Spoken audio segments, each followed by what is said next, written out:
श्री गणेशाय नमः। दोस्तों, आज ज्येष्ठ मास के कृष्ण पक्ष की द्वादशी तिथि है। आज अपरा एकादशी का पारण किया जाएगा। जिन लोगों ने 2 जून 2024 यानी कि कल अपरा एकादशी का व्रत किए थे, वे लोग आज पारण करेंगे। दोस्तों, जिन लोगों ने 2 जून 2024 को एकादशी का व्रत किया है, वे लोग 3 जून 2024 सोमवार को सुबह 8:05 से सुबह 8:10 तक पारण या व्रत तोड़ सकते हैं। इस दिन हरिवासा समाप्त होने का समय सुबह 8:05 पर है।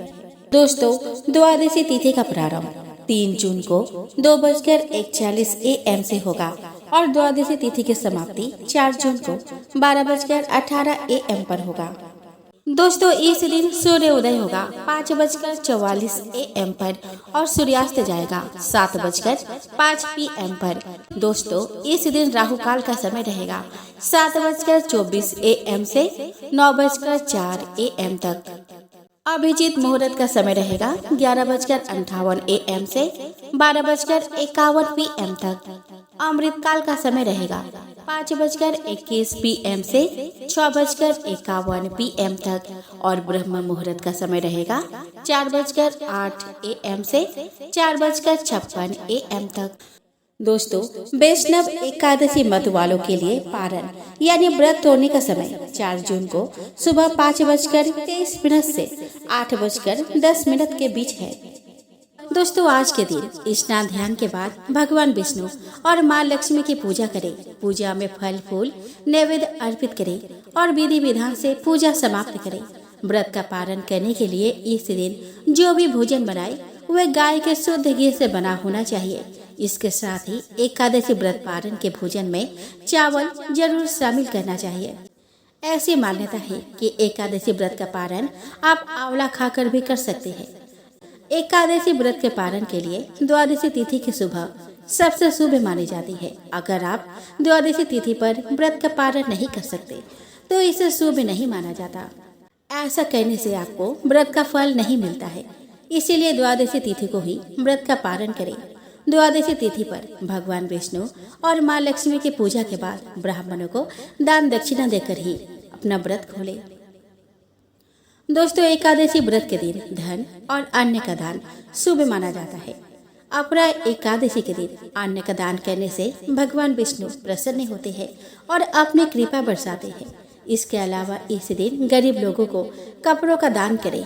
ऐसा कहा जाता है कि इससे व्यक्ति की मनचाही इच्छा पूरी होती है। आप व्रत का पारण करने से पहले धन या अन्न दान कर सकते हैं। इससे व्रत का पूर्ण फल प्राप्त होता है। तो आइए दोस्तों, आज द्वादशी तिथि में हम श्रवण करें एकादशी व्रत पारण की कथा। इसमें आप तुलसी माता की कथा एवं भगवान विष्णु के वामन अवतार की कथा का श्रवण करेंगे। तो चलिए दोस्तों, आज का यह वीडियो शुरू करें। दोस्तों, एक कन्या थी। जब वह थोड़ी बड़ी हुई और उसे समझ में आने लगी, तब से ही वह तुलसी माता की पूजा करने लगी। उनका मानना था कि तुलसी माता जी का पूजन करने के बाद ही खाना बनाया जाता है और खाना खाया जाता है। जब वह कन्या विवाह के लायक हुई, तब उसके माता पिता ने उसके शादी करवा दी। कन्या को उसके माता पिता ने दहेज में भी तुलसी का गमला दिया था। वह प्रतिदिन सवेरे उठकर ही पूजा करती और उसके बाद ही खाना खाती थी। उसकी 2 जेठानियां थी। वह दोनों उसका मजाक उड़ाती थी और कहती थी कि बड़े नियम धर्म वाली बनती है। उन दोनों ने उसे तरह तरह के कष्ट देने लगे। उन दोनों को उससे बहुत ईर्ष्या होती थी। इसीलिए वो दोनों तुलसी जी का गमला को छुपा देती थी। वह बड़ी मुश्किल से उस गमला को ढूंढती, फिर उसका पूजा करती और उसके बाद ही वो खाना बनाती और खाती थी। एक दिन तो उसके जेठानियों ने क्या किया कि गमला ही दूर फेंक दिया। कन्या ने खूब ढूंढा पर उसे गमला नहीं मिला। वह बहुत ही परेशान हो गई। उस दिन तो उसने खाना भी नहीं खाया। उसका नियम जो था, उस कन्या की सच्ची भक्ति देखकर तुलसी माता उससे बहुत प्रसन्न हो गई और उसके कमरे में तुलसी माता का गमला प्रकट हो गया। अगले दिन सुबह जब वह उठी तो वो क्या देखती है कि उसके खाट के चारों कोनों पर तुलसी माता का गमला आ गया है। यह देखकर वह बहुत प्रसन्न हो गई कि अब मेरी तुलसी माता को कोई चुरा नहीं सकता। पूजा करने के लिए भी कहीं और जाना नहीं पड़ेगा और कोई मेरी तुलसी माता को फेंक भी नहीं सकता। वह तो जल्दी उठकर स्नान करी और तुलसी माता की पूजा करी। जब वह खाना खाने बैठी तो उसके जेठानी मजाक उड़ाने लगी कि लो, देवरानी का नियम धर्म पूरा हो गया। उसने पूछा कि तुलसी जी का पूजा कर ली क्या? देवरानी धीरे से बोली कि हाँ, मैंने कर ली। जेठानिया बोलती है कि कहाँ से कर ली? गमला तो फेंक दिया गया था। देवरानी कहती है कि देख लो, मेरे कमरे में खाट पर तुलसी जी लग रही है। जेठानिया बहुत शर्मिंदा हुई और बोली कि देवरानी, तेरी भक्ति सच्ची है, हमने तुझे बहुत परेशान किया, हमें माफ कर दे। देवरानी उन्हें माफ कर दी। हम भी तुलसी माता जी से यही प्रार्थना करते हैं, हे तुलसी माता, जैसे कृपा आपने देवरानी पर करी वैसे हम सब पर करना। आइए दोस्तों, अब हम श्रवण करें भगवान विष्णु की वामन अवतार की कथा। श्री सुखदेव जी ने कहा कि परीक्षित, जब भगवान ने आदित्य के गर्भ से जन्म लिया उस समय चंद्रमा श्रवण नक्षत्र पर थे। भाद्रपद मास के शुक्ल पक्ष की द्वादशी थी। उनका जन्म अभिजीत मुहूर्त में हुआ था। उनके जन्म को सभी ने मंगलमय बताया। उस द्वादशी को विजय द्वादशी के नाम से जाना जाता है। भगवान के जन्म के समय मंगल गान गाए जाने लगे। वह दोपहर का समय था। आकाश में पुष्प वर्षा होने लगी। गंधर्व और अप्सराएं नृत्य करने लगी। शंख, ढोल, मृदंग और मजीरे बजाए जाने लगे। महर्षि कश्यप ने भगवान को अपने योग माया से शरीर धारण करते देखा तो वे विस्मय में भरकर आनंदित हो उठे। अदिति तो अपने पुत्र को देखकर धन्य हो उठी। कुछ ही समय में भगवान ने वामन ब्रह्मचारी का रूप धारण कर लिया। उनके उस अद्भुत रूप को देखकर सभी उनकी जय जयकार कर उठे। महर्षियों ने उनके सभी जात कर्म संस्कार कराए। जब उनका उपनयन संस्कार होने लगा तो गायत्री के अधिष्ठाता सविता ने उन्हें स्वयं गायत्री का उपदेश दिया। देवगुरु बृहस्पति ने यज्ञोपवीत दिया और महर्षि कश्यप ने उनकी कटी में मेखला बांधी। पृथ्वी ने उन्हें कृष्ण मृग का चर्म और चंद्रमा ने दंड, माता अदिति ने कौपीन और कटी वस्त्र एवं रुद्राक्ष की माला समर्पित की। यज्ञ के राजा कुबेर ने उन्हें भिक्षा पात्र और भगवती उमा ने उन्हें भिक्षा दी। उसके बाद वटु वेशधारी भगवान ने हवन किया। परीक्षित, उस समय उनसे कहा गया कि दैत्यराज बलि भृगुवंश से ब्राह्मणों के आदेश अनुसार अश्वमेध यज्ञ कर रहे हैं, उन्हें वहां जाना चाहिए। भगवान वामन ने तत्काल वहां की यात्रा की। नर्मदा नदी के उत्तरी तट पर भृगु कक्ष नाम का एक सुंदर स्थान है। वहीं पर भृगुवंशी ब्राह्मण राजा बलि से अश्वमेध यज्ञ करा रहे थे। उन लोगों ने दूर से भगवान वामन को आते देखा तो ऐसा प्रतीत होने लगा कि जैसे उस ओर सूर्य उदय हुआ हो। उनके तेज से वहां बैठे सभी ब्राह्मण, यजमान और अन्य लोग निस्तेज से हो गए। उन्हें लगा जैसे यज्ञ देखने के लिए स्वयं सूर्यदेव, अग्नि और सनत कुमार चले आ रहे हैं। भृगुपुत्र शुक्राचार्य भी ऐसे ही कल्पना करने लगे। उसी समय हाथ में छत्र, दंड और जल से भरा कमंडल लेकर भगवान वामन ने वहां प्रवेश किया। इस प्रकार अपने माया से बौने बने ब्राह्मण वेश में ब्रह्मचारी भगवान ने जब वहां प्रवेश किया तो सभी आदर के साथ एकाएक उठ खड़े हुए।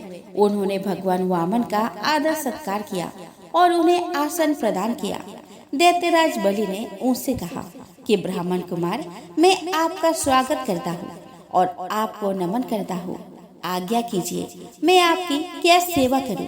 आपको देखकर मुझे ऐसा प्रतीत हो रहा है कि जैसे ब्रह्म ऋषियों की तपस्या ही मूर्तिमान होकर यहाँ पधारे हैं। आज आप मेरे घर आए, इससे मेरा वंश पवित्र हो गया और मेरे पितर तृप्त हो गए। मेरा यह यज्ञ भी सफल हो गया। हे ब्राह्मण कुमार, आपके पांव पखारने से मेरे सारे पाप नष्ट हो गए। विधि पूर्वक यज्ञ करने से जिस फल की प्राप्ति होती है वह मुझे अनायास ही प्राप्त हो गया। मुझे आज ऐसा प्रतीत हो रहा है कि आप किसी इच्छा से ही यहाँ पर पधारे हैं। आप जो चाहते हैं वह मैं आपको दूंगा। गाय, सोना चांदी, सुसज्जित घर, पवित्र अन्न, पीने का जल, सोमरस, विवाह हेतु कुंवारी कन्या, संपत्तियों से भरा गांव, घोड़े, हाथी, रथ, जो कुछ भी आप चाहे तो मांग लीजिए। मैं आपको बिना किसी हिचकिचाहट के वह सब दूंगा जिसकी आपको इच्छा है। मांगने पर मैं अपने वचन से पीछे नहीं हटूंगा। आप चाहे तो तीनों लोकों की संपदा भी मैं आपको दे सकता हूँ। श्री सुखदेव जी ने कहा कि परीक्षित, राजा बलि के वचन धर्म भाव से भरे हुए थे और मधुर थे। भगवान वामन ने मुस्कुराकर उसका अभिनंदन किया। भगवान ने कहा कि राजन, आपने जो कहा वह आपकी कुल परंपरा के अनुरूप है। धर्म भाव से भरा हुआ, मधुर और आपके यश को बढ़ाने वाला है। आपकी वंश परंपरा में कोई भी कृपण और धैर्यहीन नहीं रहा। भृगुपुत्र शुक्राचार्य जिसके गुरु हो और प्रहलाद जिसके भक्त पितामह हो, उससे ऐसे ही मधुर वचनों की आशा की जा सकती है। आपकी वंश परंपरा में वचन देकर पीछे हटने वाले लोग नहीं है और दान देना तो उनका परम धर्म है। आपकी वंश परंपरा में वचन देकर पीछे हटने वाले लोग नहीं है और दान देना तो उनका परम धर्म रहा है। शत्रु के ललकार पर पीठ दिखाने वाले कायर भी आपके वंश परंपरा में नहीं है। आपके कुल में हिरण्याक्ष जैसे वीर और प्रहलाद जैसे धैर्यवान राजा हुए हैं। जब भगवान विष्णु जल से पृथ्वी का उद्धार कर रहे थे, तब हिरण्याक्ष अकेला ही भगवान विष्णु से भिड़ गया था। प्रहलाद के पिता हिरण्यकश्यपु को जब विष्णु द्वारा उसके वध का पता चला, तो वह अपने भाई का बदला लेने के लिए भगवान विष्णु के बैकुंठ धाम जा पहुंचा था। तब भगवान विष्णु ने माला से उसे भ्रमित कर दिया। वह क्रोध में भरकर विष्णु को अपशब्द कहता हुआ इधर उधर घूमने लगा। सोते जागते उसे अपना शत्रु विष्णु ही याद आता था। उसने उन्हें अपना शत्रु बना लिया और एक दिन नृसिंह अवतार द्वारा वह मारा गया। वह बड़ा साहसी था। तुम्हारे पिता विरोचन भी बड़े ब्राह्मण भक्त थे। यहाँ तक कि उनके शत्रु देवताओं ने उनसे ब्राह्मण वेश में आयु का दान मांगा, तो उन्होंने ब्राह्मणों का छल जानते हुए भी अपनी आयु दान में दे दी। ऐसे दानी थे वे। आप भी उन्हीं दानवीर पिता का आचरण करने वाले हैं। हे दैत्यराज, आप तो मुँह मांगी वस्तु देने वालों में सर्वश्रेष्ठ है। इसलिए मैं आपसे इस पृथ्वी पर अपने पैरों 3 पग भूमि मांगता हूँ। इससे अधिक की मेरी चाहना नहीं है। विद्वान पुरुष को अपनी आवश्यकता के अनुसार ही दान ग्रहण करना चाहिए। इससे वह दान मांगने से पाप से बच जाता है। राजा बलि ने कहा कि ब्राह्मण कुमार, तुम्हारी बातें तो वृद्धजन जैसी है, किंतु तुम्हारी बुद्धि अभी भी बच्चों जैसी है। मैं तीनों लोकों का एकमात्र अधिपति हूँ। तुम चाहो तो मैं तुम्हें यह सारी पृथ्वी दान दे सकता हूँ। तुमने मुझे अपने वचनों से प्रसन्न किया है। तुमने मांगा भी तो क्या मांगा? केवल 3 पग भूमि। हे ब्राह्मण पुत्र, मेरे पास जो एक बार मांगने आ गया, उसे फिर कहीं जाकर मांगने की आवश्यकता नहीं पड़ती। 3 पग भूमि को लेकर तुम क्या करोगे? अपनी जीविका चलाने के लिए तुम्हें जितनी भूमि चाहिए उसे मुझसे मांग लो। भगवान वामन ने कहा कि राजन, संसार के समस्त विषय मनुष्य के कामनाओं को पूर्ण करने में असमर्थ है। यदि व्यक्ति संतोषी हो तो उसे 3 पग भूमि ही बहुत है। अन्यथा असंतोषी व्यक्ति को कितना भी दे डालो, उसकी चाहत कभी पूरी नहीं होती। उसके मन में और ज्यादा पाने की लालसा बनी रहती है। मैंने सुना है कि पृथु और गय आदि नरेश 7 द्वीपों के अधिपति थे, परंतु इतना मिलने पर भी वे अपने तृष्णा पर नियंत्रण नहीं रख सके थे। इसीलिए उन्हें अनेक प्रकार के दुख भोगने पड़े। राजन, जो व्यक्ति भाग्य से मिल जाने वाले पदार्थों पर संतुष्ट हो जाता है, वो अपना जीवन सुख से व्यतीत करता है। इसके विपरीत अपने इच्छाओं पर नियंत्रण न करने वाले व्यक्ति को यदि तीनों लोकों का राज्य भी दे दिया जाए तो भी वह दुखी ही रहता है। और संतोष की आग मनुष्य को निरंतर रसातल की ओर ले जाती है और उसे तब तक जलाती है जब तक उसकी इच्छाओं का अंत नहीं हो जाता। धन और भोगों से संतोष ना होना ही जीवन मृत्यु के चक्र में फंसना है। भाग्य से जो मिल जाए उस पर सब्र करने वाला व्यक्ति ही मुक्ति को प्राप्त करने वाला होता है। जो ब्राह्मण स्वयं के द्वारा उपार्जित वस्तुओं से संतुष्ट रहता है उसके तेज में वृद्धि होती है। इसके विपरीत जो संतुष्ट नहीं रहता वो नष्ट हो जाता है। दैत्यराज, मेरे लिए 3 पग भूमि ही काफी है। परीक्षित, भगवान के इस प्रकार कहने पर राजा बलि हंसने लगे। उन्होंने कहा कि अच्छी बात है, जितनी तुम्हारी इच्छा हो उतनी ले लो। ऐसा कहकर राजा बलि ने संकल्प करने के लिए अपना जल का पात्र उठाया। शुक्राचार्य तो आत्मदर्शी थे, वे भगवान को पहचान गए। शुक्राचार्य ने तत्काल दैत्यराज बलि को रोका। विरोचन कुमार, तू इन्हें नहीं जानता, ये स्वयं अविनाशी भगवान विष्णु है। देवताओं का स्वार्थ पूरा करने के लिए ही इन्होंने यह अवतार ग्रहण किया है। महर्षि कश्यप की पत्नी अदिति के कोख से इनका जन्म हुआ है। तुमने बिना सोचे समझे दान देने का संकल्प कर लिया। मूर्ख, ये तेरा सब कुछ छीन लेंगे। दैत्यों पर यह अन्याय होगा, यह ठीक नहीं है। ये तुमसे सब कुछ छीनकर इंद्र को वापस कर देगा। ये विश्व रूप भगवान है। 3 पगों में ये तेरे तीनों लोकों को नाप लेंगे। फिर तुम्हारा क्या होगा? तुम अपना जीवन निर्वाह कैसे करोगे? विद्वान पुरुष उस दान की प्रशंसा कभी नहीं करते जिसे देने के बाद जीवन निर्वाह के लिए कुछ बचे ही ना। जिसका जीवन निर्वाह ठीक प्रकार से चलता है वही संसार में दान, यज्ञ, तप और लोक कल्याण के कार्य कर सकता है। मनुष्य को अपने धन को 5 भागों में बांटकर व्यय करना चाहिए। कुछ धर्म कर्म के लिए, कुछ भोगों के लिए, कुछ स्वजनों के लिए, कुछ धन की अभिवृद्धि के लिए और कुछ यश के लिए। ऐसा करने वाला व्यक्ति लोक परलोक में सुख पाता है। हे असुरपति, श्रुति कहती है कि किसी को कुछ देने के बाद स्वीकार कर लेना सत्य है और नकार जाना असत्य है। यह शरीर एक वृक्ष के समान है और सत्य इसका फल फूल है। परंतु यदि वृक्ष ही ना हो तो फल फूल कहाँ से आएंगे? नकार जाना, अपनी चीज दूसरों को ना देना, अपने संग्रह को सुरक्षित रखना, यही शरीर रूपी वृक्ष का मूल है। जैसे जड़ न रहने पर पेड़ सूखकर गिर पड़ता है, उसी प्रकार यदि दान देना अथवा धन देना अस्वीकार न किया जाए तो यह जीवन सूख जाता है। देने का भाव ही आपके धन को आपसे दूर कर देता है। इसलिए ऐसी बात कदापि नहीं करनी चाहिए। गो ब्राह्मण के हित के लिए और किसी को मृत्यु से बचाने के लिए और सत्य कहने में कोई निंदा नहीं। अतः इस दान को देने में अपने असमर्थता प्रकट कर दो। श्री सुखदेव जी ने कहा कि राजन, जब कुल गुरु शुक्राचार्य ने दैत्यराज बलि को इस प्रकार समझाया तो राजा बलि ने विनय पूर्वक अपने गुरु शुक्राचार्य से इस प्रकार कहा। राजा बलि ने कहा कि गुरुदेव, आपका कथन सत्य है। गृहस्थ आश्रम में रहने वालों के लिए वही धर्म श्रेष्ठ है जिससे अर्थ, काम, यश और आजीविका में किसी प्रकार की बाधा न आए।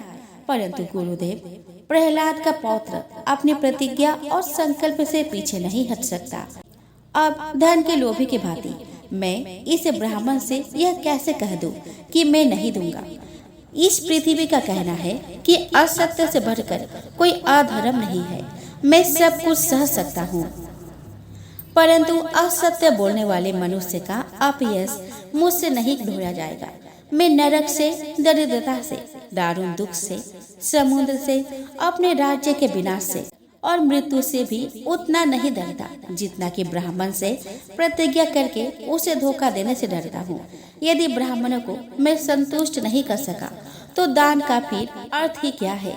दधीची, सीबी आदि महापुरुषों ने अपने प्राणों का बलिदान देकर प्राणियों के कल्याण के लिए एक ऐसा उदाहरण प्रस्तुत किया था जिसकी तुलना किसी भी दान से नहीं की जा सकती।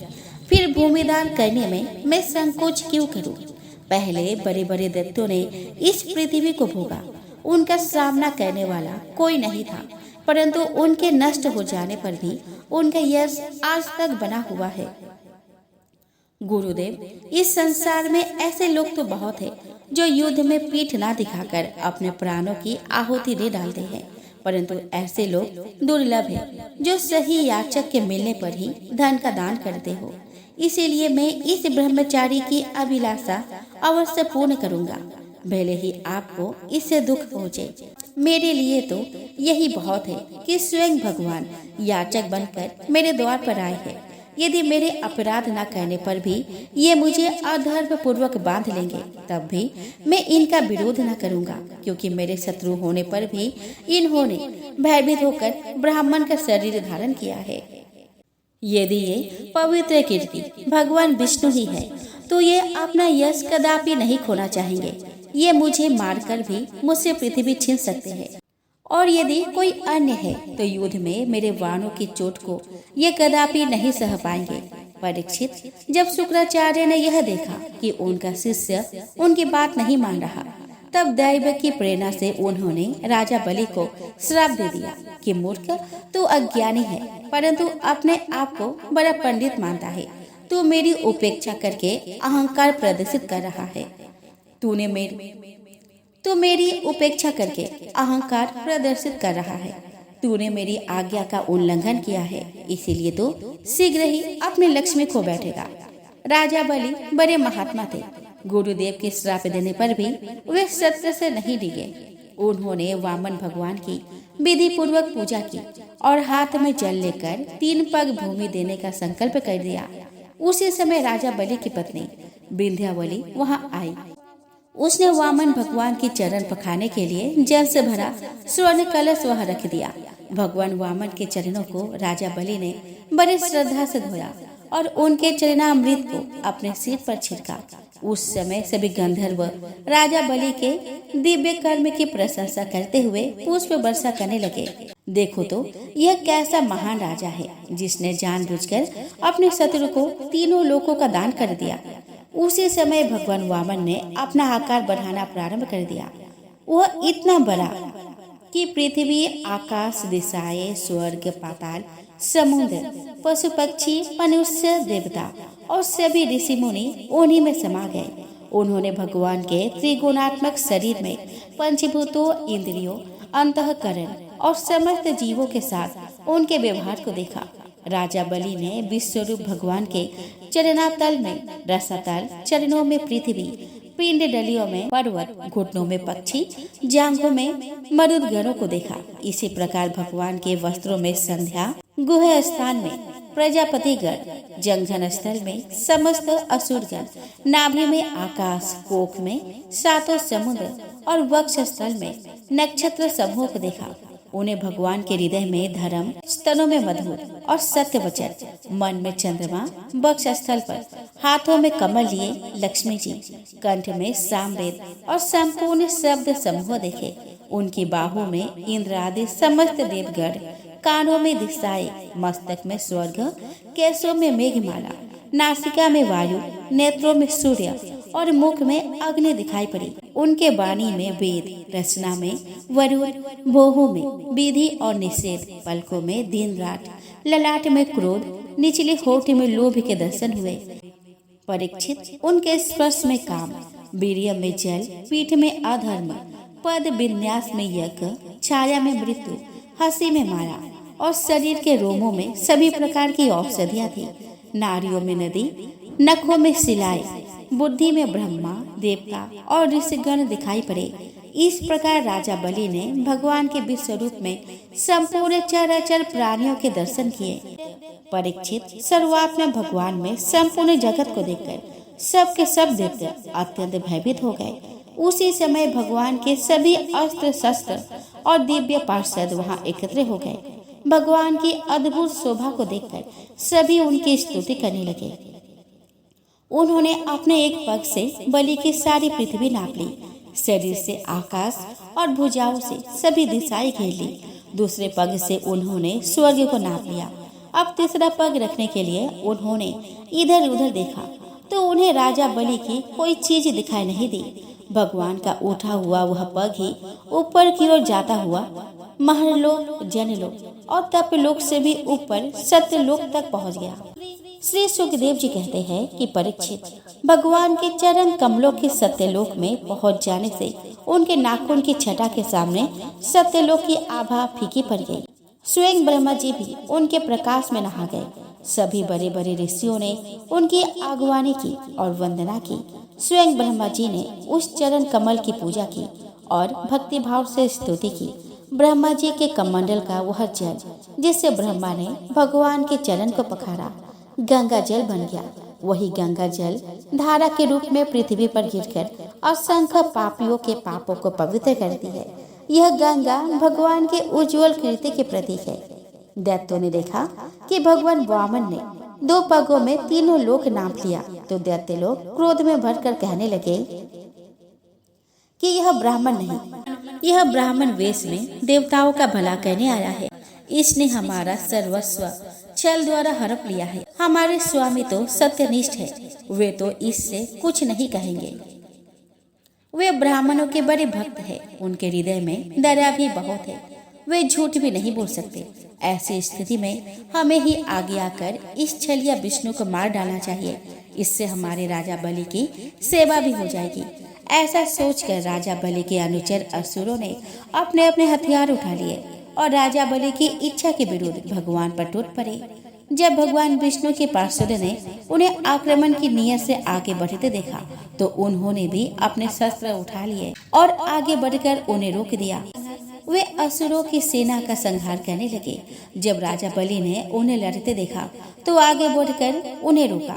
उन्होंने असुरों को फटकारते हुए कहा कि भाइयों लड़ो मत, मेरी ओर देखो और वापस लौट जाओ। यह समय इस कार्य के लिए अनुकूल नहीं है। जो काल समस्त प्राणियों को सुख और दुख देने की सामर्थ्य रखता है, उसे दबाने की सामर्थ्य किसी में नहीं है। जो काल भगवान हमारी उन्नति के कारण थे, अब वे ही देवताओं की उन्नति कर रहे हैं। काल पर विजय प्राप्त करना असंभव है। इस समय काल तुम्हारी विपरीत है, इसलिए भगवान के पार्षद तुम्हें मारने में सफल हो रहे हैं। अनुकूल समय आने पर तुम्हें प्रतीक्षा करनी चाहिए। परीक्षित अपने स्वामी की बात सुनकर दैत्य सेनापति रसातल में चले गए। उनके जाने के बाद भगवान के संकेत पर पक्षीराज गरुड़ ने वरुण पास से राजा बलि को बांध लिया। उस दिन अश्वमेध यज्ञ में सोमपान होने वाला था। जब सर्वशक्तिमान भगवान विष्णु ने राजा बलि को बंधवा लिया तब तीनों लोकों में हाहाकार मच गया। लोग उनके उदार यश का गान करने लगे। उस समय भगवान वामन ने राजा बलि से कहा कि राजन, तुम्हें अपने धन बल पर बड़ा घमंड था, तुम कुछ भी दे सकते हो। तुमसे मैंने 3 पग भूमि मांगी थी, परंतु अभी तो मैंने 2 ही पग उठाए हैं और त्रिलोकी को नाप लिया। तुमने मुझे वचन दिया था, अब बताओ मैं तीसरा पग कहाँ रखूं? जो याचक को देने का वचन देकर उसे पूरा नहीं करता, उसके सारे मनोरथ व्यर्थ हो जाते हैं, उसे नरक में गिरना पड़ता है। राजा बलि ने अपना सिर झुकाते हुए कहा कि ब्राह्मण कुमार, अपना तीसरा पग मेरे सिर पर रख दीजिए। परीक्षित भगवान राजा बलि का भक्ति भाव देखकर गदगद हो गए। उन्होंने अपना तीसरा पग उसके सिर पर रख दिया और कहा कि राजन, आज से तू सूर्यलोक का राजा होगा। तेरी सुख संपत्ति देवताओं से भी बढ़कर होगी।